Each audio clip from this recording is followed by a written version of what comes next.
vous laisse. Oui, oui, non, je suis 5 minutes, c'est pas trop long, ça va? Vous avez le temps?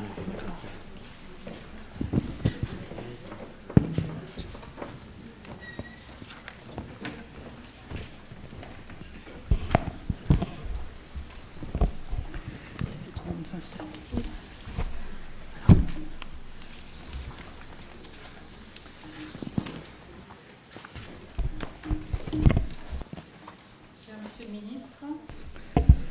Mesdames et messieurs les parlementaires, Madame la maire et présidente du conseil de surveillance du CHU, chère Nathalie Appéré, cher monsieur le préfet, monsieur le directeur général de l'ARS, cher Malik, monsieur le vice-président du conseil régional, cher Olivier David, monsieur le président de la commission médicale d'établissement, cher Jean-Yves Gobrit, mesdames et messieurs les doyens des facultés de médecine, d'odontologie et de pharmacie, mesdames et messieurs les membres du directoire et mesdames et messieurs les chefs de pôle, chers professeurs, chers collègues, mesdames et messieurs, les enseignants et les étudiants.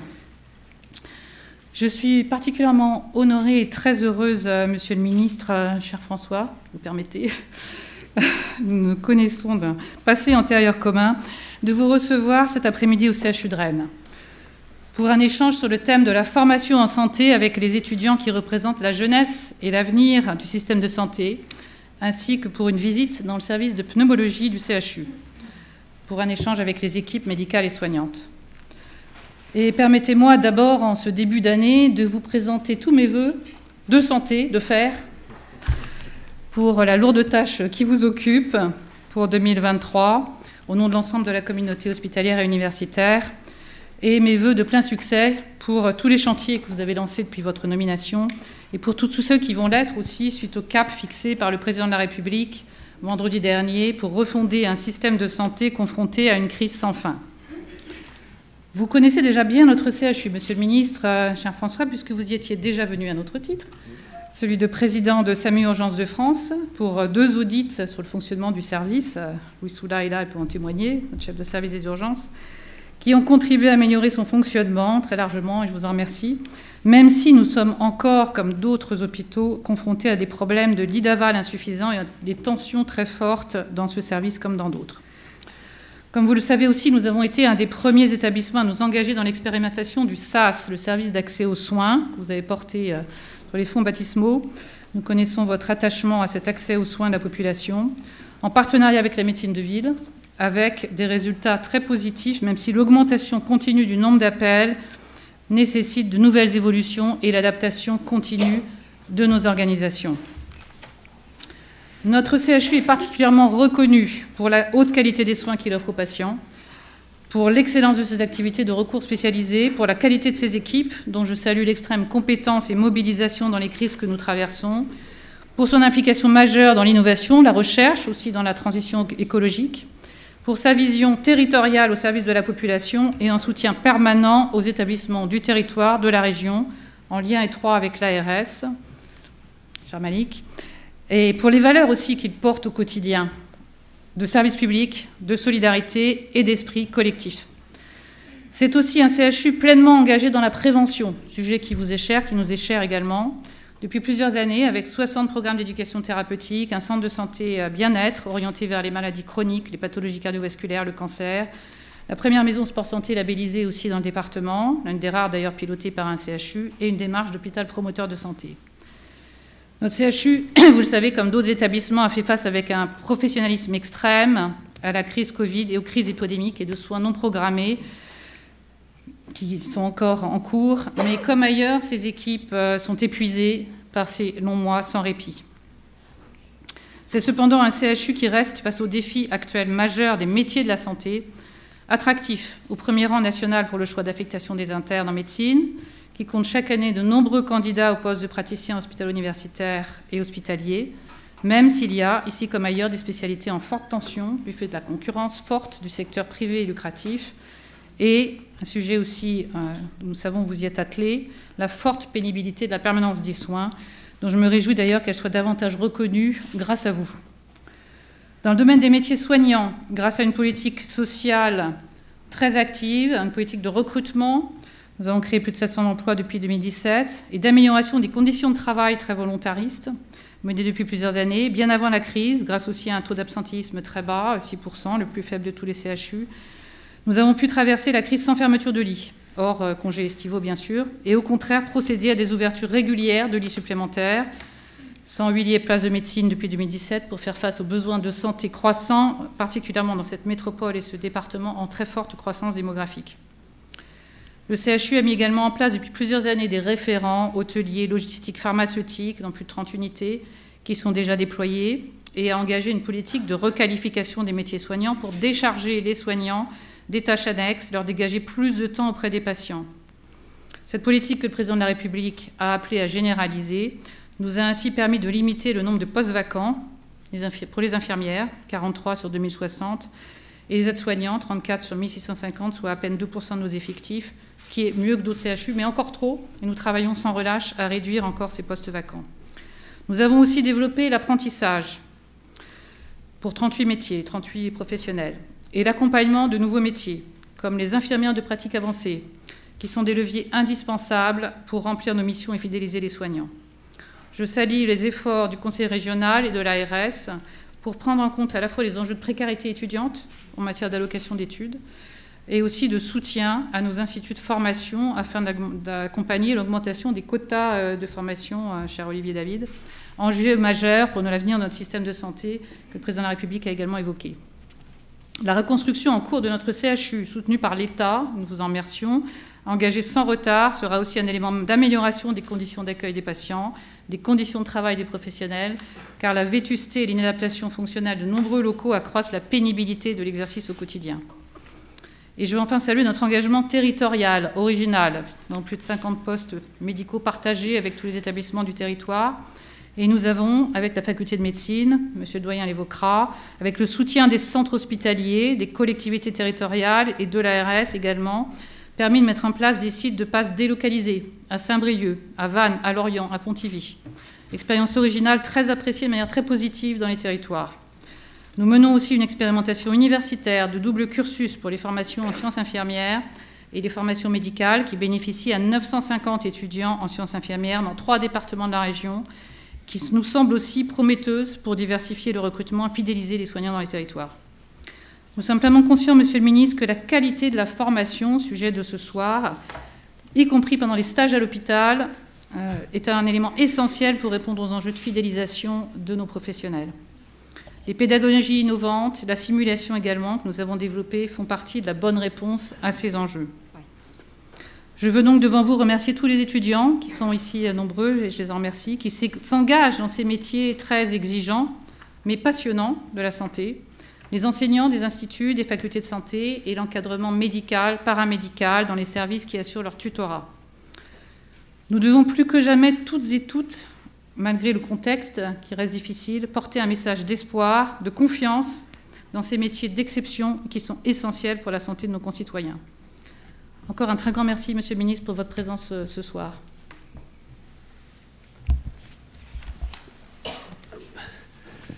Merci, Madame la Directrice Générale, chère Véronique.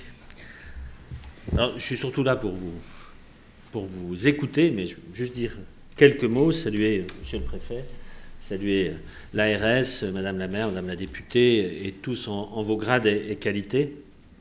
D'abord, vous livrer une information que vous n'avez sûrement pas. C'est que vous avez à cette table 3 personnes qui sont passées par la Lorraine, et mieux que la Lorraine, qui sont passées par la Moselle, donc qui ont déjà eu l'occasion de travailler ensemble.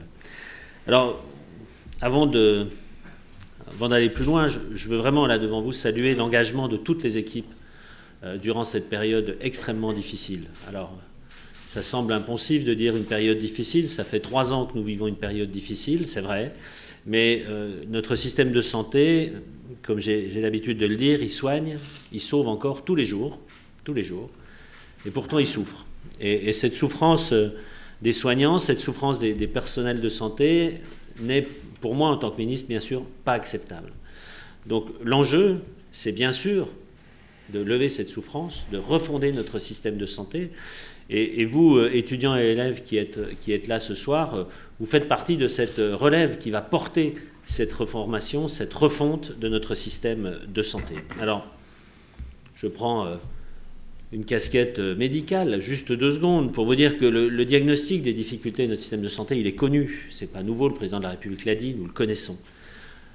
Le traitement symptomatique de cette maladie, je m'y suis attaché dès que je suis arrivé. Ça a été les mesures d'été de la mission Flash qui ont été prolongées pour certaines. Vous parliez de la reconnaissance de la pénibilité de la nuit. Le président de la République, la semaine dernière, lors de ses vœux, a dit que c'était prolongé jusqu'à ce qu'on ait un travail de fond sur la reconnaissance de cette pénibilité. Mais le traitement symptomatique ne suffit pas. Il nous faut maintenant appliquer le traitement de fond.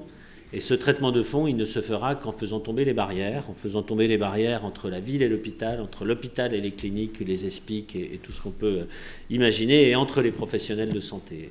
C'est pour ça que ça me réjouit de vous voir tous ici, parce que vous êtes des professionnels de santé de filières différentes. Et si vous êtes ici, c'est que vous avez des liens entre vous, vous avez des contacts, vous allez travailler ensemble. Et c'est bien qu'aussi, pendant vos études, vous ayez la possibilité d'être ensemble. Alors, un enjeu pour moi majeur, pour les professionnels de santé, c'est redonner du sens au métier de soignant, qui est un métier extraordinaire. Redonner ce sens, ce sont les mesures qu'a annoncé le président de la République, mais pas que. C'est revenir à l'échelle du service pour avoir plus de sens au terme d'équipe. C'est libérer un petit peu toutes ces énergies, mais c'est surtout aussi pour moi travailler sur la qualité de vie. Et je dis volontairement, je ne dis pas qualité de vie au travail. Parce que quand on est soignant, l'investissement que l'on a auprès des autres, on n'est pas soignant par hasard, fait que quand on n'est pas bien dans son travail, on n'est pas bien dans sa vie de tous les jours.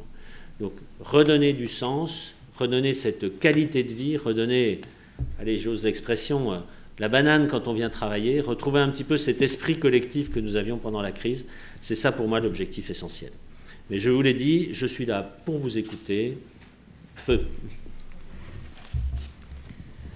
Merci beaucoup, Monsieur le Ministre, pour vos propos et vos encouragements. On sera bien sûr à vos côtés pour porter ce message. Alors, je vais tout de suite, sans attendre, passer la parole donc à nos 2 animateurs. Et ils seront suivis ensuite par Monsieur le doyen, donc qui vont proposer des questions aux étudiants qui, évidemment, sont tous libres de leurs réponses, bien évidemment. Donc, Mylène Coulot, qui est coordonnatrice générale des soins, et Marielle Boissard, qui est coordinatrice du pôle de formation des professionnels de santé, donc qui coordonne tous les instituts de formation du CHU.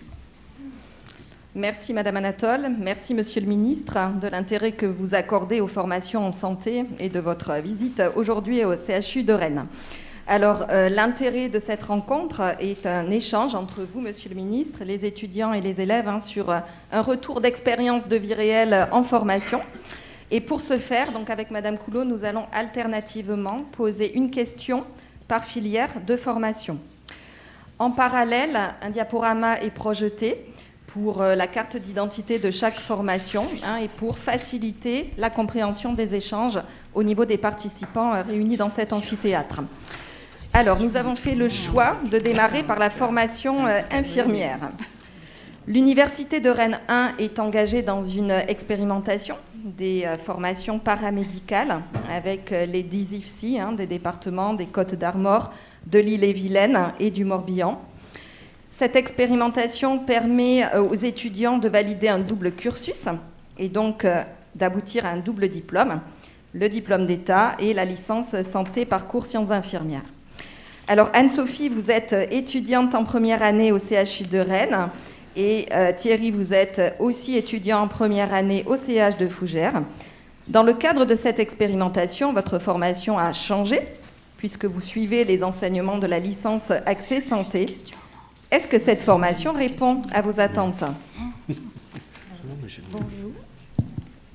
Alors, donc à ce jour, c'est un petit peu compliqué étant donné qu'on n'a pas encore beaucoup de recul sur cette expérimentation, de dire si oui ou non la formation remodifiée répond à nos attentes.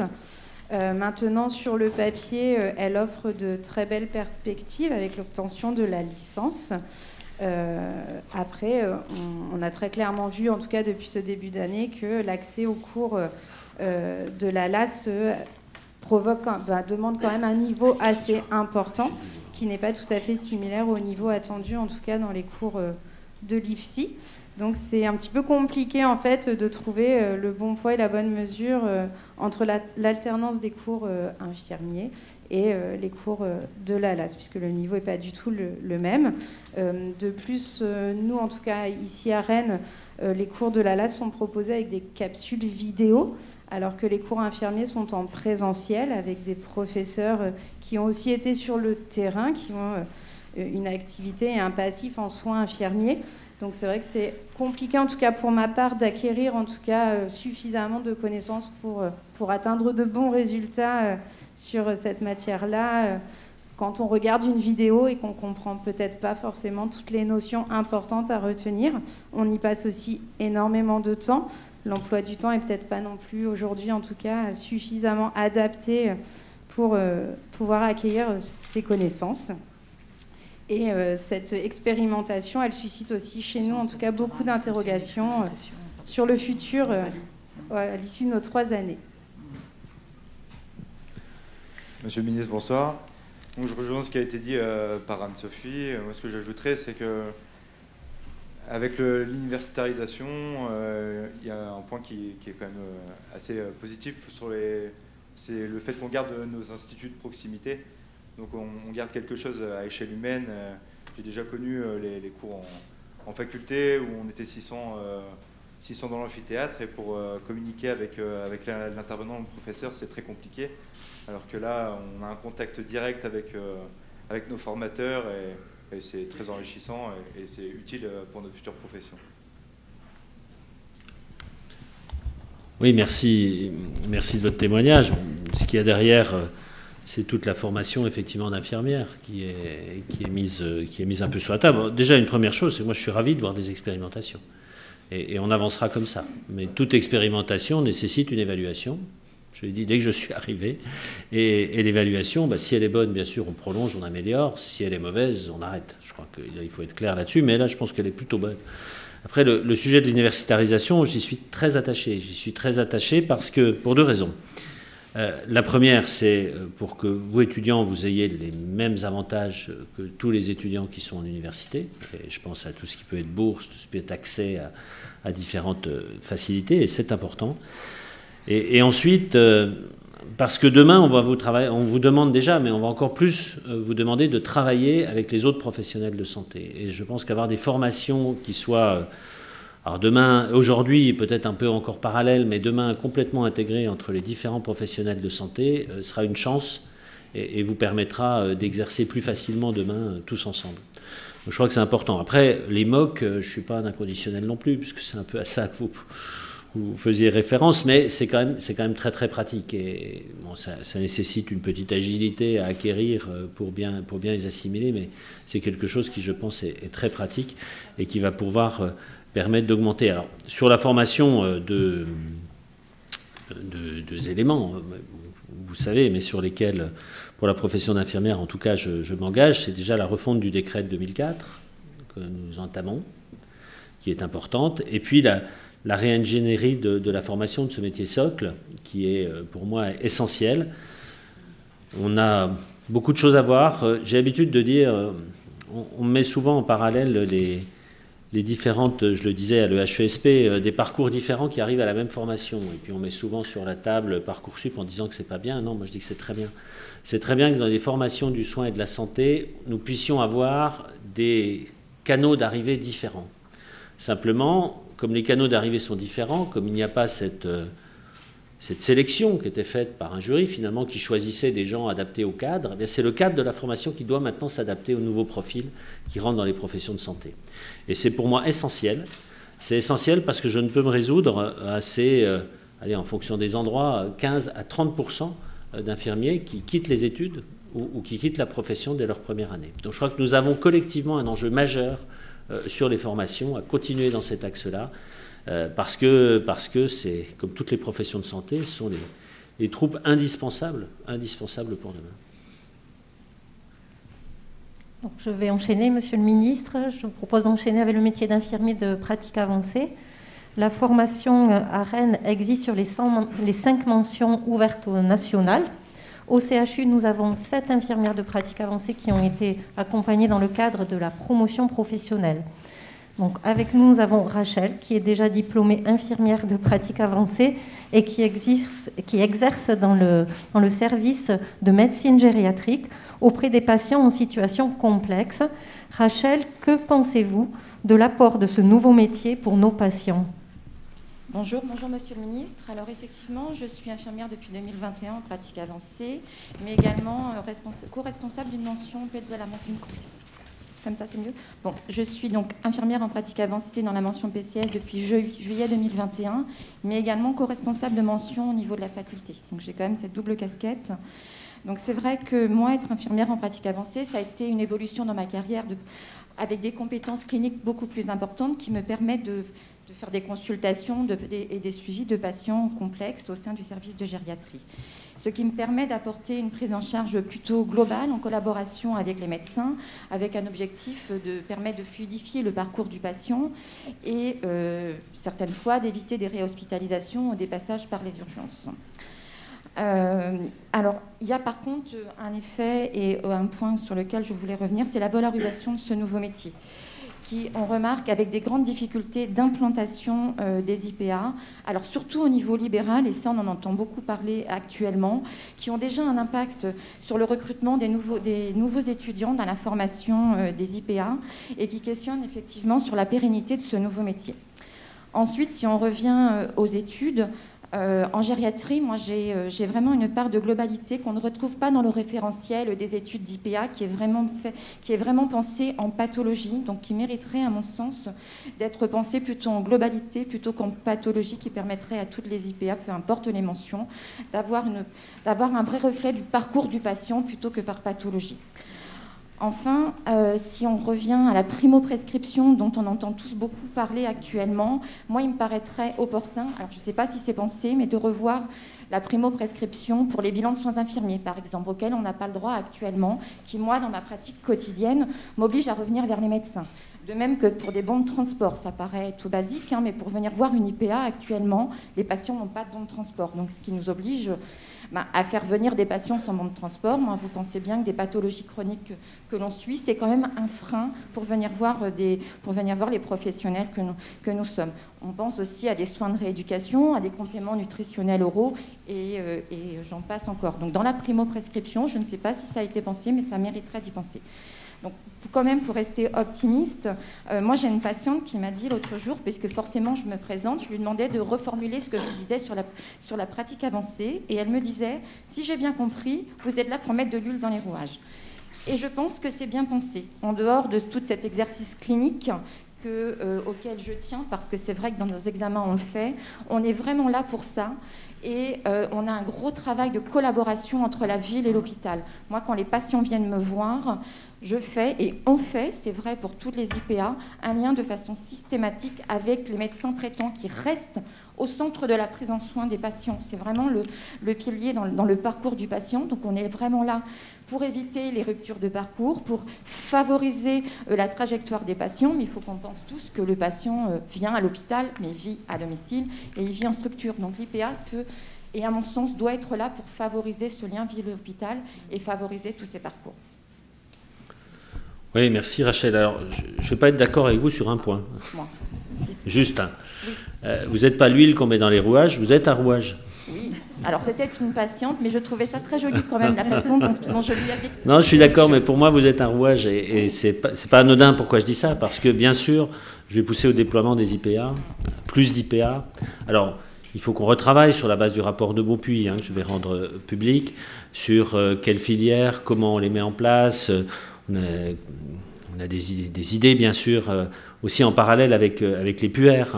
J'attends beaucoup des résultats des assises de la santé de l'enfant, PUR, IPA, pas IPA, comment on met ça en place en ville, à l'hôpital, en PMI, en médecine scolaire. Enfin, on voit bien qu'on a des champs immenses.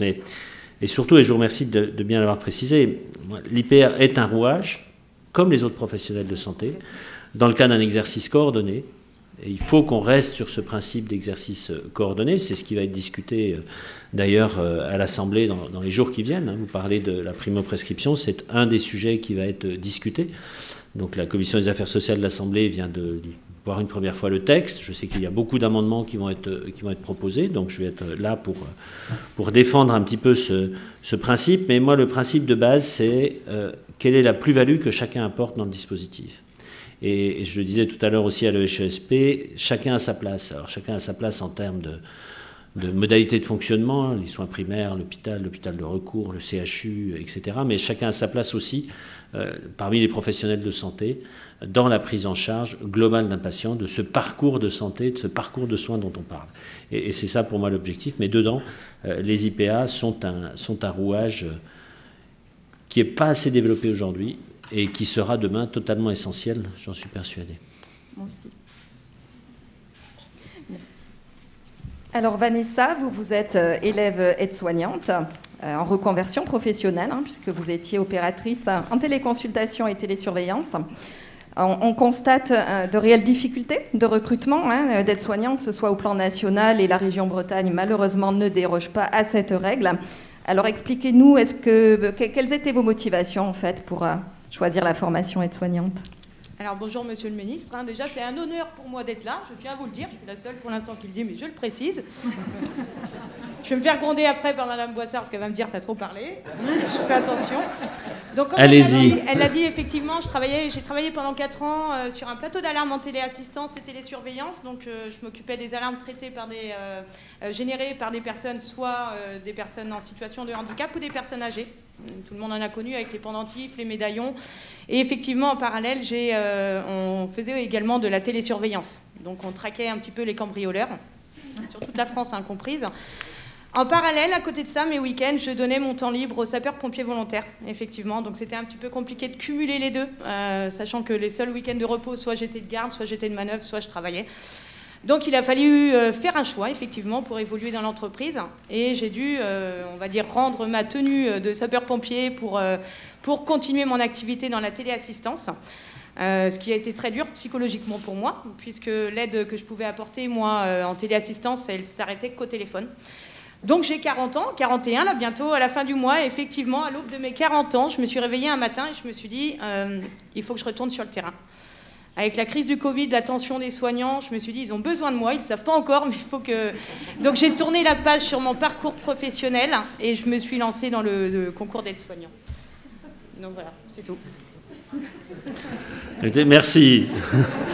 Vous pouvez encore parler plus longtemps parce que c'est un vrai plaisir de vous entendre. Et surtout de nous montrer bien à tous que c'est une vocation. Et que effectivement, oui, j'ai tout le temps... je suis vraiment là pour les autres. En général, moi, c'est vrai que je me mettrai en difficulté pour défendre les autres, pour que les gens se sentent bien. Et c'est vrai que voilà, c'était un petit peu compliqué en plus à 40 ans, sachant que moi, je suis désolée, je suis peut-être la seule, j'ai pas beaucoup de diplômes. Voilà, donc j'ai dû me remettre en méthodologie de travail, de revoir un petit peu. J'ai fait une prépa avant les concours et c'est vrai que le CHU Pontchaillou était mon choix numéro 1. Et j'ai eu l'occasion d'être acceptée au CHU et c'est même mon projet, c'est de rentrer au CHU et pouvoir peut-être rentrer si je peux aux urgences en réanimation, histoire d'avoir toujours le côté dynamique, l'adrénaline. Donc voilà, je vois la dame qui rigole à côté. Donc, non, mais... Je vais arrêter. On était en train de vous dire, vous étiez une porte-parole formidable, mais vous savez, dans les métiers du soin, il n'y a qu'un seul diplôme qui compte, c'est celui du cœur, et je crois que là, vous l'avez sans problème. Donc on va poursuivre avec la formation AS, mais par la voie de l'apprentissage. Un choix qu'a fait Mélinda, qui va peut-être nous expliquer pourquoi ce choix, ses motivations et comment elle voit son avenir professionnel. Alors bonsoir, j'ai choisi l'apprentissage parce que j'ai eu la chance d'avoir une cadre... J'ai travaillé 3 ans au CHU de Rennes en tant qu'agent hospitalier, où j'étais dans les soins les week-ends aussi, faisant fonction aide-soignante, même si je n'avais pas le diplôme. Et un jour, j'ai eu la chance, par ma cadre, de pouvoir passer en apprentissage, donc rester sur le terrain tout en étant formée et... pardon, excusez-moi, c'est un peu stressant. De pouvoir rester sur le terrain tout en apprenant et en me formant sur des bases que je n'avais pas forcément de base. L'apprentissage, pour moi, c'est quelque chose qui peut apporter pour l'équipe, où on est un plus Et dès que l'équipe est en difficulté, ben, on est une petite main, peut-être toute petite, mais on peut les aider à... si le service est lourd ou en difficulté, ben, on est là et on est en renfort. Même si on n'est pas diplômé, mais on a déjà les bases. Donc voilà. Merci déjà de votre engagement. Il n'y a pas de petites mains, hein. Il y a des mains tout court. Mais bon, là, vous êtes dans un cadre qui est essentiel, qui est celui de l'apprentissage. Alors, le gouvernement porte l'apprentissage pour l'ensemble des métiers. Moi, c'est ma volonté de porter l'apprentissage pour l'ensemble des étapes des métiers de soignants. Je crois que c'est essentiel. Quand je parlais tout à l'heure d'adapter le cadre au nouveau profil, ça en fait partie. Et l'apprentissage est quelque chose d'essentiel. Je vous remercie. Merci. Alors nous poursuivons avec Jean-François, qui est élève assistant de régulation médicale. Alors nous précisons qu'en Bretagne, il existe 2 CEFARM, l'un à Vannes, l'autre à Rennes. Vous êtes en formation donc sur un besoin qui se fait ressentir d'un métier vraiment à court terme. Cette nouvelle formation, pour vous, est-ce qu'elle correspond à vos attentes, notamment au niveau des stages au SAMU, hein, qui sont en tension permanente, nous l'avons constaté sur ces derniers mois, avec un accroissement majeur du nombre d'appels. Bonsoir, Monsieur le Ministre. Du coup, pour répondre à cette question, il est très intéressant. Donc, la totalité de nos stages, on va un peu partout en France. Malheureusement, la difficulté qu'on rencontre tous, c'est notamment au niveau financier. C'est-à-dire que, vous le savez, puisque vous y avez exercé, nous savons qu'un seul CRA par département, à quelques exceptions près. Et donc, les places sont limitées pour les stagiaires. Du coup, on va dans chaque département, un petit peu aux alentours, et l'hébergement pose notamment problème. Je vais vous donner mon cas. Je vais la semaine prochaine à Brest, pendant 5 semaines. J'en ai pour 800 € de frais d'hébergement. Aujourd'hui, nous n'avons aucune indemnité de prise en charge lors de la formation. C'est quelque chose qui est vraiment problématique, puisqu'on a 3 stages de 5 semaines, et donc ce sont des frais multiples, et que nous n'avons pas tous la chance d'avoir les moyens de nous payer ces hébergements. Oui, merci déjà de choisir le CEFARM. Je ne vais pas revenir là-dessus, et le professeur Soula est là. On a travaillé de concert pour faire avancer ce métier dans une autre vie pour moi. Bon, la problématique, elle est parfaitement identifiée. Nous travaillons avec vos représentants d'ailleurs là-dessus. Après, moi, j'aurais un message clair, hein, pour ceux qui veulent des étudiants CEFARM, c'est aussi leur garantir l'hébergement. Alors, ça rejoint un autre cadre beaucoup plus vaste pour moi, qui est celui de l'hébergement des stagiaires de santé d'une façon très générale. Parce que si on veut aussi qu'il y ait demain des professionnels dans les territoires qu'on appelle déserts médicaux, il faut qu'ils découvrent ces territoires le plus tôt possible, donc en faisant des stages. Et le président de la République l'a annoncé, je suis en train de travailler un pacte avec les élus pour que justement, dans tous les territoires, nous puissions construire des hébergements pour tous ces gens qui viennent en stage. Alors, je profite là de l'occasion que vous me donnez pour saluer le travail des armes, hein, depuis le début de la crise, mais encore plus ces derniers mois, avec un bond énorme des appels. Un petit peu de notre faute, on a dit appelez le SAMU plutôt que de vous précipiter aux urgences, donc les gens appellent. Je sais qu'il y a un combat qui est important, qui est celui de la reconnaissance comme profession de santé, et je peux vous dire que la semaine prochaine, je soutiendrai un amendement en ce sens. Voilà, pour que...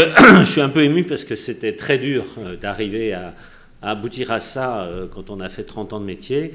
Mais en tout cas, vous serez professionnel de santé, vous serez profession de santé demain. Voilà.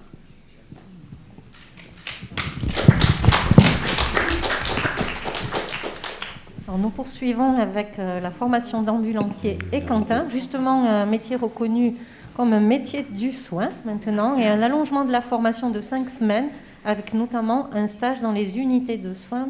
Qu'en pensez-vous, Quentin ?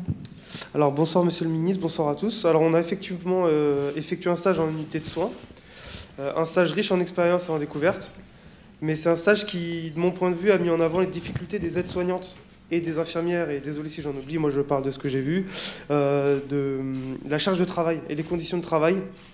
Pour ces femmes et ces hommes, en fait, ils sont tout le temps tirés dans tous les sens. Donc voilà. C'est un stage très instructif sur le fonctionnement des services et sur les méthodes de prise en charge des patients. Donc ce sont des stages très intéressants. Le point négatif qu'on veut mettre en avant avec les élèves de la promotion, c'est la durée de ce stage en unité de soins qui est de 3 semaines. C'est le stage le plus long en fait de notre formation et qui est le moins proche entre guillemets de notre cœur de métier, contrairement aux stages d'urgence ou en entreprise en ambulance. Donc nous pensons que la durée des stages en urgence ou en ambulance privée devrait être privilégiée, tout en gardant en fait une période de stage en soins qui paraît indispensable. Et voilà, c'est ce qu'on a voulu remettre en avant en fait avec les camarades de ma promo. Merci, je suis bien sûr de votre avis, hein, il faut qu'on travaille là aussi plus d'intégration dans le métier que vous aurez demain. Alors, pour les ambulanciers, on parlait tout à l'heure d'apprentissage, là aussi on a un enjeu qui est majeur pour faciliter aussi l'accès à la profession d'ambulancier. On a fait quelques avancées, on continue à les faire, en particulier pouvoir être à l'âge de 18 ans déjà, pour pouvoir passer le permis et faire tout ce qu'il faut par rapport à ça. Donc ça, c'est une bonne chose. Concernant les conditions de travail que vous relevez, ça fait partie du diagnostic, bien entendu, des difficultés actuelles.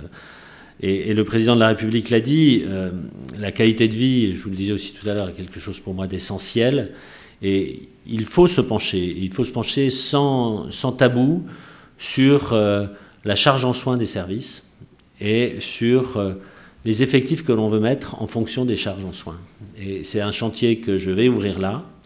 Je m'y suis engagé et donc nous allons réfléchir à comment mesurer correctement cette charge en soins et comment définir avec les professionnels, avec les organisations syndicales, avec les organisations scientifiques, comment définir cette charge en soins et les effectifs que l'on doit mettre dans les services en face des charges en soins, parce que vous le savez tous, les uns et les autres dans vos stages, c'est pas pareil en fonction des différents services, et même des services qui peuvent s'appeler ou avoir le même nom de spécialité, eh bien en fonction des spécificités de certains services, la charge en soins est différente.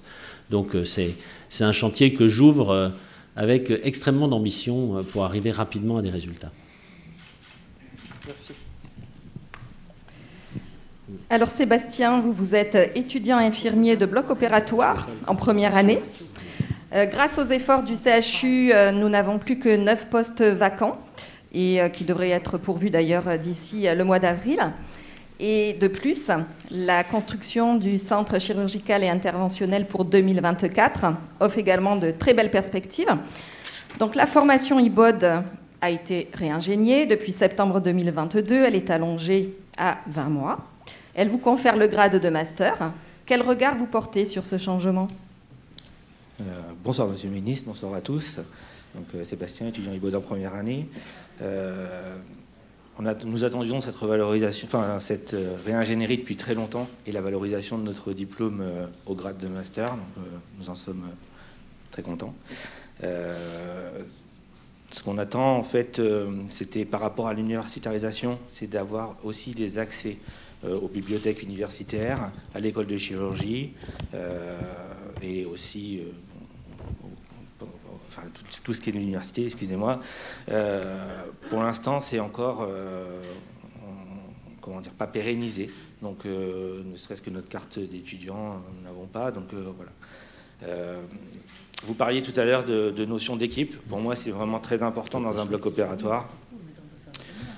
Et le fait de pouvoir partager en école de chirurgie et d'être avec les internes qui connaissent nos compétences, je pense que ça sera un plus. Le fait que dans la réingénierie, on nous est qualifié, nous serons assistants chirurgicaux, que nous puissions augmenter en compétences, mais aussi par exemple pour l'anastomose des vaisseaux, des organes. Je pense que c'est vraiment quelque chose d'important pour nous. Voilà. Écoutez, bon, merci de ce témoignage. Hein. Bon, la valorisation, elle est normale. Enfin, je veux dire, c'est vous qui l'a portée. Sur les questions pratiques, je me tournais vers la directrice générale du CHU. Je pense que me dit que ça va se régler localement. Je la connais assez pour savoir que ça va se régler localement et rapidement. Après, sur le sujet particulier des IBOD, hein, il y a beaucoup de difficultés pour ceux qui exercent déjà, comment on va les faire reconnaître. Bon, moi, je souhaite qu'il y ait une dynamisation très très forte de la VAE pour les IBOD. C'est-à-dire qu'il faut qu'on simplifie cette reconnaissance, qu'on accompagne le plus possible, parce que vous êtes indispensable dans les blocs aujourd'hui. Et donc, il faut reconnaître cette fonction et faciliter la reconnaissance le plus possible. En tout cas, je m'y engage. Merci. Alors, on enchaîne sous l'angle de la simulation avec Jean-Baptiste qui est en formation d'infirmier anesthésiste, sachant que la formation d'infirmier anesthésiste l'intègre pleinement avec la simulation haute fidélité, la simulation procédurale en interprofessionnalité au sein des blocs opératoires ou au sein des salles de réveil. Quel retour pouvez-vous nous en faire? Alors déjà, bonjour à tout le monde. Je m'appelle Jean-Baptiste Béchu et mon père ne s'appelle pas Christophe. Donc premièrement, nous sommes chanceux d'avoir le centre de simulation au sein de l'Institut, parce que ça nous permet d'y accéder beaucoup plus que dans d'autres instituts de formation pour les IAD. Donc pour le bilan, on va faire plutôt les points positifs et quelques limites aussi qui nous ont été apportées au sein de la promotion et par nos formateurs. Donc pour les étudiants, en fait, la simulation, quand on en discute entre nous, ça évoque principalement 4 mots. C'est entraînement, bienveillance, interprofessionnalité et droit à l'erreur. Donc pour détailler chaque mot, ces entraînements-là, ils nous permettent de contextualiser, d'être mieux préparés à la réalité du terrain et aux différentes situations d'urgence. La bienveillance, après chaque séance, on a un débriefing. Et ces débriefings, ils nous permettent de prendre du recul. Ils sont formateurs, particulièrement parce qu'il n'y a pas de jugement. Les séances de simulation, elles sont uniquement formatives et non évaluatives en ce qui nous concerne. Et ce format, il est vraiment à conserver pour nous parce que ça nous permet de maintenir l'esprit et l'efficacité justement de ces séances. Pour l'interprofessionnalité, il y a pour projet de faire des séances en interprofessionnalité. L'avantage, ce sera surtout de mieux connaître les champs de compétences de chacun, afin d'optimiser vraiment la prise en charge des patients au moment où on sera sur le terrain. Ces séances, elles sont aussi à privilégier parce que ça permet d'augmenter les communications entre les différents professionnels et continuer d'entretenir ça. Le droit à l'erreur, c'est parce que la simulation, en fait, c'est la formation phare pour prévenir et lutter contre les erreurs médicales liées aux facteurs humains. Elle permet de faire des erreurs qui sont sans conséquences réelles, en tout cas au moment où on les fait à ce moment-là. Donc pour nous et pour d'autres, les limites de la simulation, c'est surtout de pouvoir démocratiser la simulation. Ce qui serait important, ce serait... ce qui est important à notre sens en fait, de démocratiser la simulation, c'est justement pour éviter ces erreurs. Et pour ça, il faut des moyens humains et financiers, un peu comme partout à l'hôpital. Et aussi, vous parliez tout à l'heure justement de fidélisation des différents soignants. Et pour nous, en fait, il est nécessaire de trouver justement des solutions pour continuer de fidéliser les soignants. Et les fidéliser, c'est aussi faciliter l'accès à la promotion professionnelle. Voilà. Merci. La simulation, c'est devenu totalement indispensable pour les éléments que vous avez dit. Jamais la première fois avec un patient, le travail en équipe, s'habituer au travail en équipe. Je pense que les professionnels de santé de ma génération, on aurait rêvé de connaître la simulation. Je pense que ça nous aurait détendu un peu plus dans les premières situations qu'on a eu à connaître difficiles. Donc bien sûr, il faut continuer à le développer. J'étais il y a quelques semaines à Amiens, c'est même pas un centre de simulation, c'est un hôpital de simulation maintenant. C'est assez extraordinaire la façon qu'il y a de travailler et de faire monter en compétence finalement tout le monde. Alors ça sert pour la formation initiale, ça sert pour la formation continue aussi, pour s'assurer que chacun fait les gestes habituels, un nombre suffisant, pas vendre totalement la simulation, vous êtes convaincus, j'en suis sûr. Alors, ça fait partie aussi des enjeux qui ont été portés par le président de la République, quand il dit que nous allons suivre les carrières à l'hôpital, mais pas que à l'hôpital, en désignant bien les aides-soignants, les infirmières, tous les professionnels, les praticiens hospitaliers. Le suivi des carrières, c'est ça aussi, c'est se donner du temps et donner du temps pour la formation continue. C'est aussi permettre progresser dans cette carrière. Et là, on rejoint aussi les points d'apprentissage. Donc, vous voyez qu'il y a une certaine cohérence dans l'ensemble pour, in fine, aussi redonner du sens. C'est-à-dire, quand on arrive dans un métier de santé à l'hôpital, se dire, dans 40 ans, non, je ferai pas ça, mais j'aurai évolué, y compris dans mes compétences, y compris dans des compétences qui ne sont pas forcément reconnues par un diplôme, mais reconnaître à l'échelle de chaque service, et j'en reviens à l'échelle du service, les compétences des uns et des autres, éviter d'être un jour dans le service de médecine du pôle et le lendemain dans le service de chirurgie parce qu'il manque quelqu'un. Ça fait partie là aussi de tous les éléments de retrouver du sens. Il y a du travail. Mais on le fera avec vous. Alors nous poursuivons avec la formation de manipulateur en électroradiologie médicale avec Marin. Marin, c'est un métier encore finalement peu connu. Qu'est-ce qui vous a attiré dans ce métier? Est-ce que vous avez déjà une idée du secteur dans lequel vous souhaiteriez exercer? Et est-ce que les stages réalisés jusqu'à présent ont influencé votre choix? Oui. Bonjour à tous, je m'appelle Marin, je suis en 2e année de manipulateur en électroradiologie médicale. Moi je sors du bac d'il y a 2 ans, un bac général. C'est vrai que c'est une formation qui est très peu connue. Personnellement, je l'ai entendu que par du bouche à oreille d'un professionnel, une amie qui m'a conseillé ça. Pour vous dire, même la conseillère d'orientation ne savait pas ce que c'était, le métier. Du coup, j'ai mis ça sur Parcoursup, parce que comme beaucoup de lycéens qui finissent au bac, c'est assez compliqué de choisir une formation qui est sûre de leur plaire. Donc j'ai mis ça en espérant que ça soit mes attentes. Et au final, ouais, parce que ça me plaît beaucoup. Les stages sont très intéressants et ça nous met directement dans le bain du métier, je trouve. Personnellement, moi, j'ai beaucoup aimé mes stages de médecine nucléaire. Et ça m'incite vraiment à aller dans ce domaine, que j'ai trouvé très intéressant. Et pour l'avenir, personnellement, moi, j'aime voyager. Donc ça serait d'exercer mon diplôme, ma profession à l'étranger, partout dans le monde et en France aussi. Oui, pas forcément. Et rester en France. C'est peu connu, mais c'est indispensable. Hein. On a vraiment besoin de vous. Y compris à Rennes. Voilà. Donc vous avez déjà un boulot à Rennes. Non, mais vous pourrez voyager et faire plein d'autres choses. Mais non, mais effectivement, vous avez raison. C'est un métier qui est trop peu connu, mais on ne peut pas travailler sans. Hein. Donc c'est une évidence. Et pour le coup, là, il y a des évolutions possibles au sein de la carrière. C'est beaucoup en phase d'expérimentation, mais on arrivera certainement sur une pratique aussi avancée pour ces métiers. Donc non, continuez, puis restez un peu. Nous allons poursuivre avec les attentes particulières des puéricultrices, dans le cadre notamment des prochaines assises de la pédiatrie. Qu'est-ce que vous attendez de ces assises concernant votre exercice et votre métier? Alors bonsoir à tous, bonsoir Monsieur le Ministre. Nos attentes portent sur la réingénierie de la formation d'infirmières puéricultrices, d'autant que la formation des professionnels en santé fait partie d'un objectif de ces assises.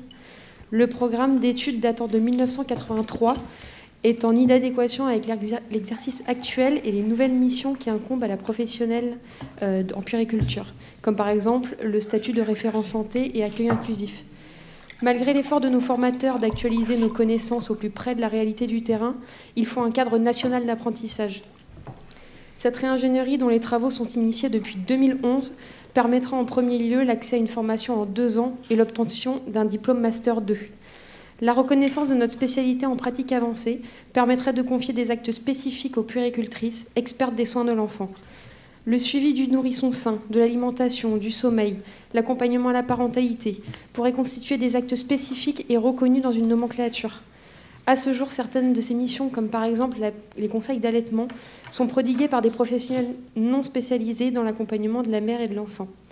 Cette nomenclature d'actes pourrait permettre l'installation d'infirmières puéricultrices dans les déserts médicaux pédiatriques et ainsi prendre le relais dans certaines structures comme les PMI où les médecins se font de plus en plus rares.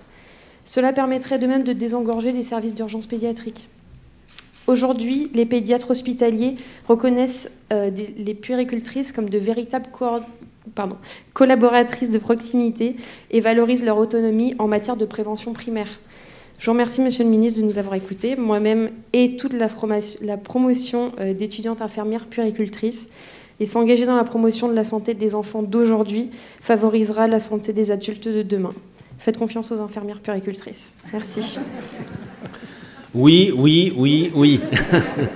Ah, bon, j'attends beaucoup des assises de la santé de l'enfant et de la pédiatrie, bien sûr, sur ce rôle des infirmières puéricultrices, qu'on va passer à 2 ans, oui. Et alors, puisqu'on parle de la santé de l'enfant, j'en profite aussi pour rebondir, je ne l'ai pas dit quand on parlait des infirmiers, mais j'ai découvert qu'on n'avait plus de formation de pédiatrie pendant les études d'infirmière. Ça, c'est impossible. On va absolument, là aussi, revenir là-dessus pour que toutes les infirmières aient une formation en pédiatrie. Donc, les puères à développer, oui. Alors, IPA, infirmière spécialisée, j'avoue que j'ai pas de dogme par rapport à ça. Les IPA, il y a quand même 7 années communes, puis ensuite une année de spécialisation, donc c'est très structuré. Infirmière spécialisée, on est plus sur IBOD, IADE, puère, donc on va voir un peu comment ça va se passer. Quand je dis puère, c'est aussi les aides-puères, j'ai la même logique par rapport à cela. Donc oui, vous êtes indispensable, vous avez dit à PMI. Moi, j'ai une autre ouverture pour vous, où j'ai vraiment besoin de vous, et j'en ai discuté avec le ministre de l'Éducation nationale, c'est la médecine scolaire. Et là, on a aussi besoin d'infirmières spécialisées dans la santé de l'enfant en médecine scolaire. Donc, vous pouvez dire à tout le monde de faire l'école de puère, parce qu'il va y avoir beaucoup de boulot et beaucoup de choses intéressantes à développer demain, mais ça, on le développera avec vous. Ça ne se fera pas de façon verticale, comme tout ce que je fais depuis mon ministère. Ce n'est pas mon idée de travailler de façon verticale, mais c'est plutôt de travailler en faisant remonter les idées, en les incubant et en les déployant sur le territoire. Alors, nous enchaînons avec la formation cadre de santé. Au CHU de Rennes, nous avons 138 cadres de santé, 35 faisant fonction et 17 cadres supérieurs de santé. Alors, le CHU de Rennes a fait le choix d'un partenariat avec l'École des hautes études en santé publique qui permet aux étudiants de suivre les enseignements et de valider le master administration de la santé, parcours, analyse et management des organisations de santé. Donc, nous avons parmi nous Karine, qui est en formation, cadre actuellement en promotion professionnelle du CHU. Karine, selon vous, a-t-on trouvé le bon équilibre entre la formation au management et les enseignements universitaires dans cette formation? Alors, bonsoir Monsieur le Ministre, bonsoir à tous. Donc, la formation à l'Institut de formation des cadres de santé est donc associée à un master AMOS à l'EHESP. Alors, c'est clairement une réelle plus-value pour nous, les étudiants cadres, parce que les cours dispensés à l'EHESP sont en totale cohérence en fait, avec notre métier et nous permettent d'acquérir les connaissances indispensables à la compréhension du système de santé et ses rouages. C'est vrai que quand on est arrivé en septembre, le système de santé nous paraissait complexe. Sorti en décembre, il nous le paraît un peu moins. Voilà, l'expertise des professeurs de l'EHESP est un réel atout et apprécié également des étudiants. Donc il y a un partenariat entre l'IFCS et l'EHESP qui est efficient et la complémentarité est indiscutable. Depuis notre intégration, on a quand même pu constater qu'il y avait une disparité de moyens entre les deux institutions, que ce soit au niveau des intervenants, voire même des locaux, par exemple. Et on trouve que ce déséquilibre est dommageable. Donc, comme on le disait tout à l'heure, nous sommes dans un système de formation, un double cursus, qui nous amène à nous poser la question de la réingénierie. Elle a été amorcée il y a quelques années, mais où en est-on à ce jour? Voilà, merci. Alors, vous avez l'énorme chance d'avoir cette double formation et d'avoir le HESP de l'autre côté de la rue.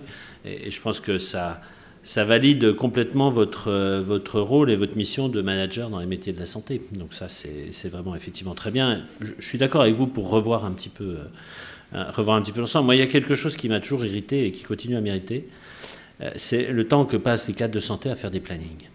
Je pense que vous n'êtes pas là pour ça, je le dis franchement. Et c'est tout l'enjeu aussi de ce que disait le président de la République vendredi dernier. Des administratifs au sens large, des logisticiens qui sont à l'échelle des services et qui sont quelque part au service des soignants, qui sont eux-mêmes au service des patients. Et je crois que ça, c'est essentiel. C'est ça qu'il faut qu'on retrouve dans le mode de fonctionnement. À l'hôpital, comme en ville, vous passez tous beaucoup trop de temps à faire du travail qui pourrait être fait par d'autres. Et je crois que c'est ça aussi, redonner du sens. Donc, cadre de santé, pour moi, c'est des managers d'équipe, c'est-à-dire qu'ils animent une équipe. Ils encadrent les étudiants et puis ils dirigent aussi. Je suis désolé d'utiliser ce mot, mais Management, on met plein de choses derrière le management, mais quand il y a une tempête, il faut qu'il y ait quelqu'un qui tienne la barre et qui donne entre guillemets les ordres, même si j'aime pas le terme ordre. Donc n'oubliez aussi jamais ça dans votre formation, c'est que vous êtes des managers, vous êtes des relais, vous êtes des, je vais pas dire des enseignants, mais en tout cas vous êtes des relais d'enseignants, et puis vous dirigez aussi une équipe, et je crois que ça c'est essentiel. Donc, il est annoncé, il est annoncé une 6e année de formation pour les sages-femmes, pour mieux préparer les sages-femmes à leurs nouvelles compétences, comme à leur diversité de modes d'exercice. Et c'est Émilie qui va nous donner son avis sur cette 6e année. C'est ça. Donc, bonsoir, Monsieur le Ministre. Donc, je suis Émilie, étudiante en dernière année à l'école de sage-femme de Rennes. Aujourd'hui, la formation de sage-femme, c'est la seule formation médicale qui n'est pas en 6 ans. La création de cette 6e année, elle permettra un réalignement de la formation sur d'autres filières médicales comme les filières dentaires, pharmacie. Cette 6e année, elle s'inscrit aussi dans la continuité de l'augmentation de compétences sur ces dernières années, en gynécologie, en santé génésique, avec la vaccination. Et on rajoute aussi pas mal de choses, le service sanitaire ces dernières années, et qui s'ajoute de plus en plus à toute notre formation. Donc on augmente de plus en plus le volume horaire sans augmenter la durée. Ça fait un petit peu poussif. Tout ça pour améliorer la qualité de soins et la qualité...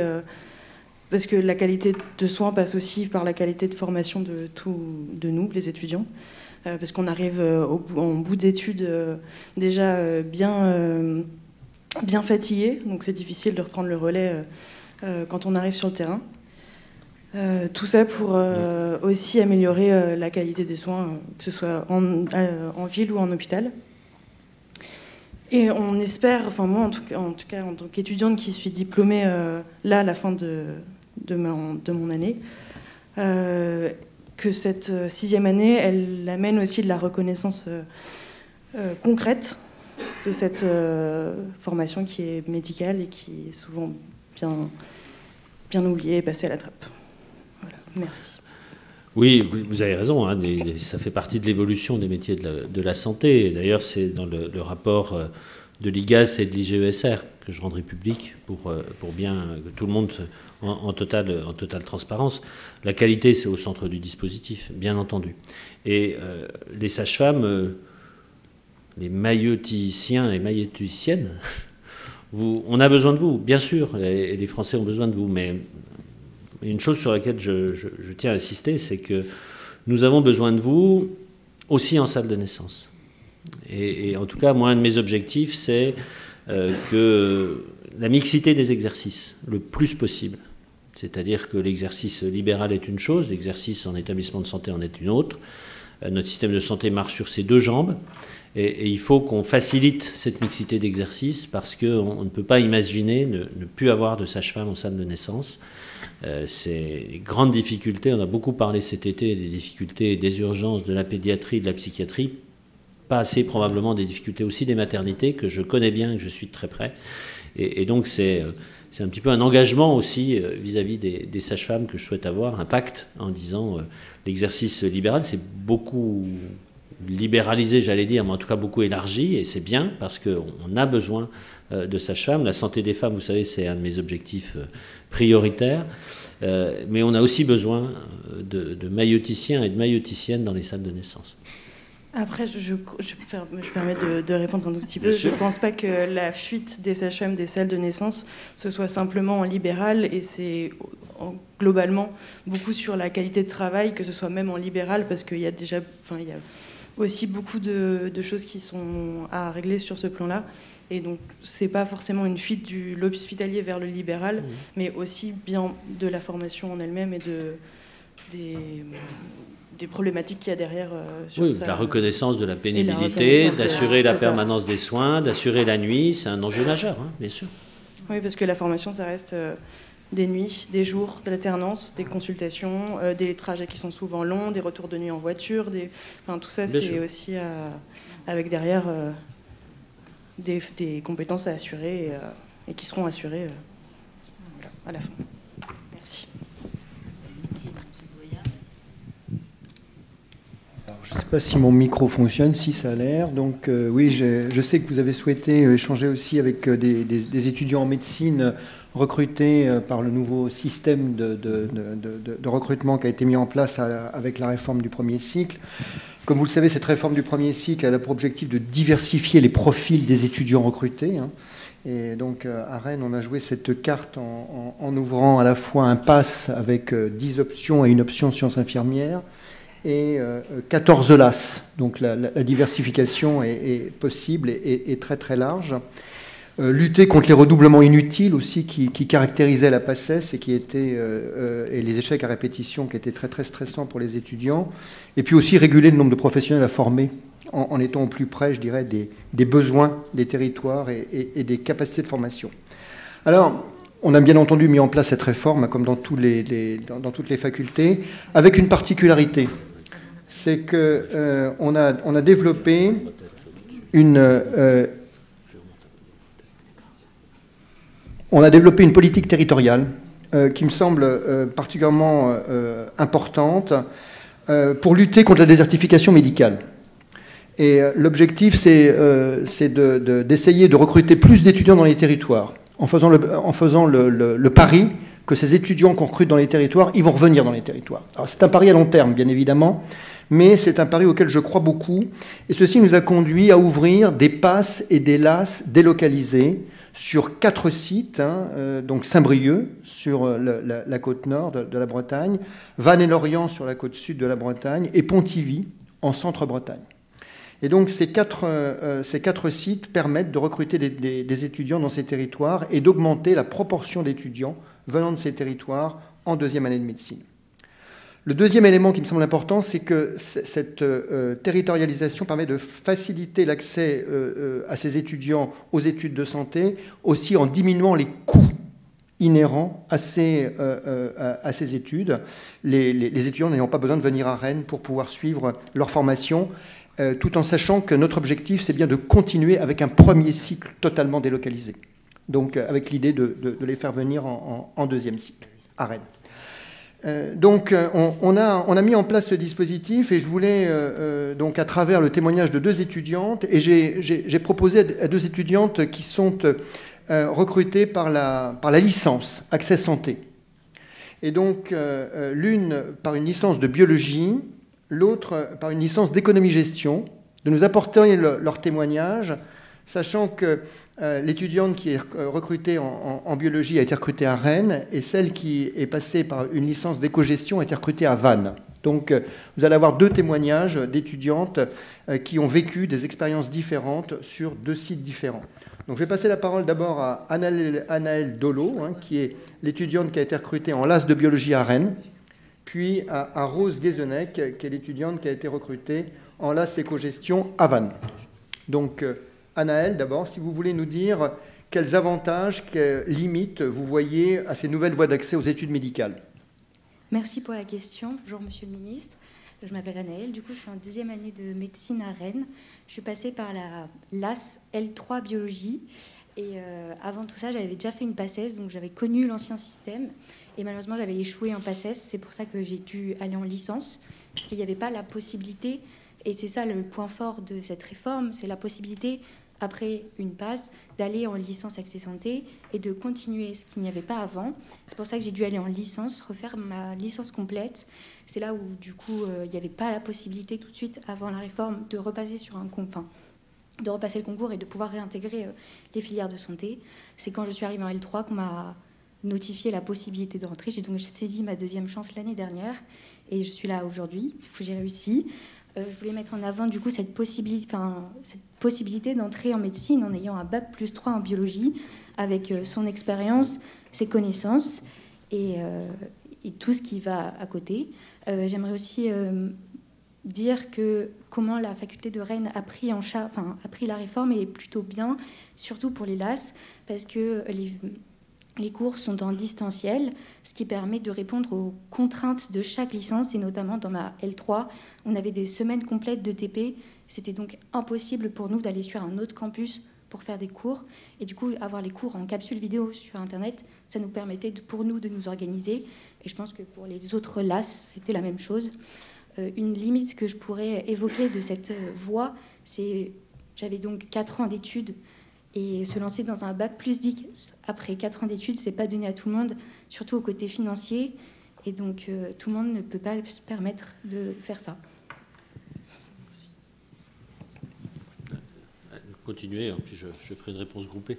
Donc du coup, moi j'ai fait une licence Accès Santé Économie Gestion à Vannes, donc en distanciel. Et en arrivant dans ce cursus-là, j'avais 2 principales craintes. Tout d'abord, d'avoir effectué un bac scientifique et donc de ne pas avoir des grandes notions en économie ou en gestion. Et c'est là où je vais parler d'un grand avantage de la réforme, c'est de permettre aux étudiants de découvrir d'autres matières, d'autres domaines pour lesquels je ne me serais pas forcément intéressée si je n'avais pas eu cette opportunité-là.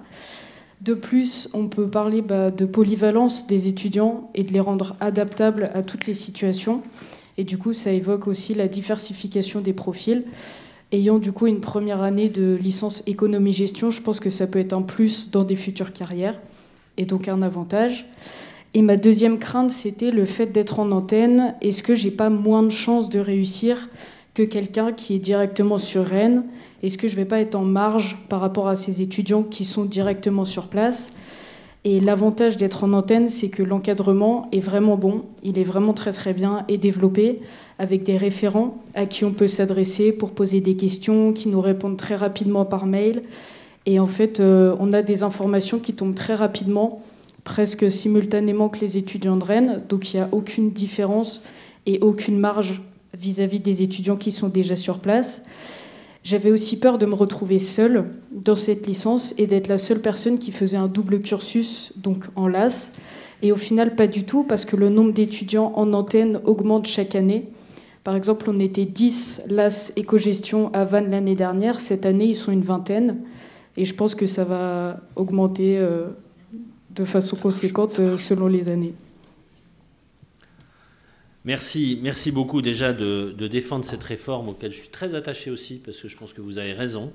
La diversification, je vais y arriver, des profils, je l'ai dit, c'est une richesse, et moi je me battrai pour cette richesse. C'est aussi un élément très fort d'égalité républicaine.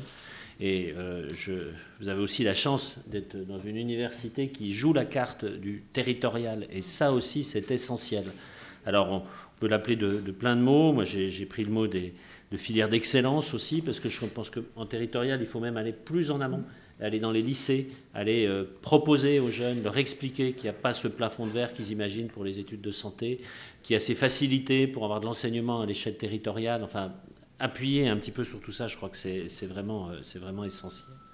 Et puis sur le côté territorial aussi, monsieur le doyen, j'en profite, je pense qu'il faut que les stages des étudiants en santé, dès les premiers stages, se fassent beaucoup plus en territorial.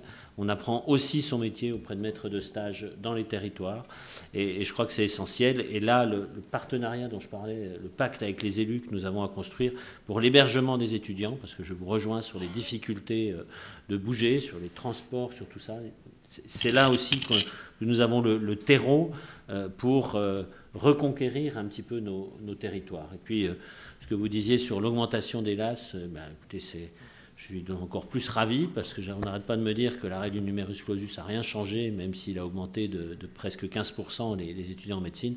On voit bien là que cette réforme est aussi un aspirateur un petit peu pour pouvoir augmenter le nombre d'étudiants. En tout cas, merci pour cette organisation territoriale. Merci beaucoup. Juste si je peux me permettre de rebondir sur votre propos, c'est effectivement notre ambition que de mettre les étudiants dans les hôpitaux périphériques le plus possible, dès le stage d'initiation aux soins en fin de première année, de poursuivre par un DFGSM totalement délocalisé et de les envoyer en stage d'externat sur ces établissements. Et le facteur limitant, vous avez parfaitement raison aujourd'hui, c'est l'hébergement, notamment pour tous les étudiants qui n'ont pas la chance d'avoir des parents situés à proximité de ces établissements. Donc effectivement, je crois que c'est une question sur laquelle il faut qu'on travaille tous ensemble avec les collectivités territoriales pour permettre de faciliter l'hébergement de ces étudiants sur ces hôpitaux périphériques. Allons-y, monsieur le doyen. Merci à tous. Vous avez compris que j'aimerais bien passer encore plus de temps avec vous. Mais bon, je ne doute pas que toutes les toutes les idées que vous avez, vous saurez aussi bien les faire remonter et puis vont alimenter les travaux que nous engageons dans cette refondation du système de santé. Merci d'avoir choisi les métiers de la santé. Merci de votre implication et continuez à bien polir cette vocation qui vous anime. Merci encore.